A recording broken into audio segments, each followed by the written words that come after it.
aujourd'hui, avec ta connaissance et tes compétences par rapport au TICE, pour toi, en quoi ces outils-là sont un bienfait pour l'enseignant?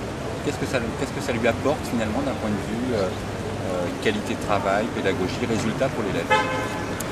Alors, dans un premier temps, je dirais que il y a deux paradoxes. Le premier paradoxe, c'est de rester peut-être trop centré sur l'élève.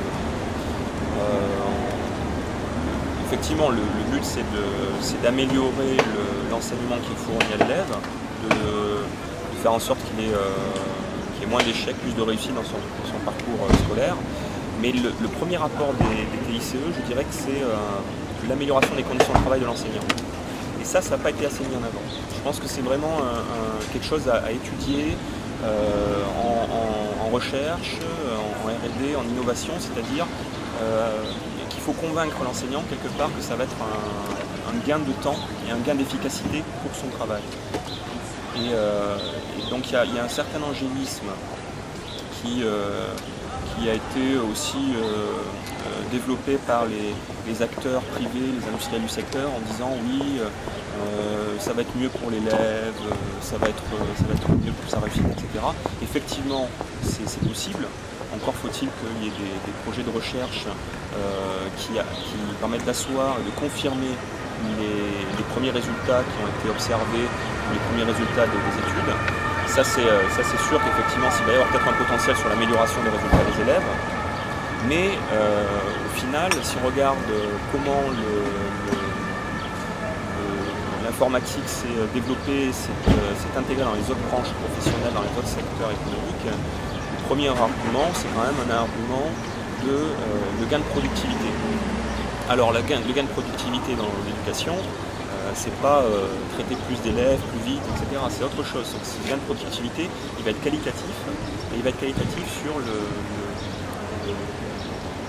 travail de l'enseignant. C'est-à-dire qu'il y a une meilleure qualité dans ses conditions de travail. Donc ça, c'est le premier paradoxe. Et le deuxième paradoxe, c'est qu'effectivement, pour l'instant, on est dans des taux d'équipement qui sont encore faibles, partout en Europe, dans le monde et puis en France.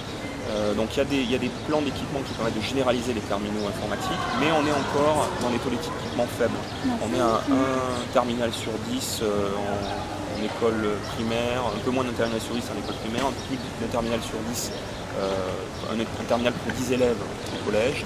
On est un terminal sur 4, un terminal pour 4 élèves en lycée. Donc on est encore dans des taux d'équipement faibles. Donc l'éducation numérique tout le temps, à 100% avec les classes, c'est pas encore quelque chose qui est possible pour l'enseignant. Et pour les élèves non plus. Donc l'éducation numérique reste encore ponctuelle. Et donc on se retrouve aussi dans quelque chose qui est difficile pour l'enseignant, c'est-à-dire la nécessité de préparer un cours sur des supports qu'on a qualifiés de supports classiques, avec des fois de la vidéoprojection, et ensuite de travailler sur des cours et des activités qui vont être, on peut qualifier de modernes, c'est-à-dire travailler en groupe, permettre aux élèves de travailler en groupe avec chacun son terminal informatique.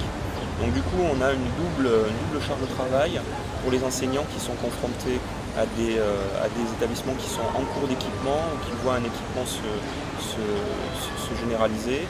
D'un côté, ils doivent continuer à travailler sur des supports classiques avec des méthodes d'apprentissage un peu classiques, avec beaucoup de frontal. Et de l'autre, il y a la nécessité d'intégrer un terminal par élève. Et du coup, c'est d'autres activités. C'est presque parfois, certains disent que c'est un autre métier.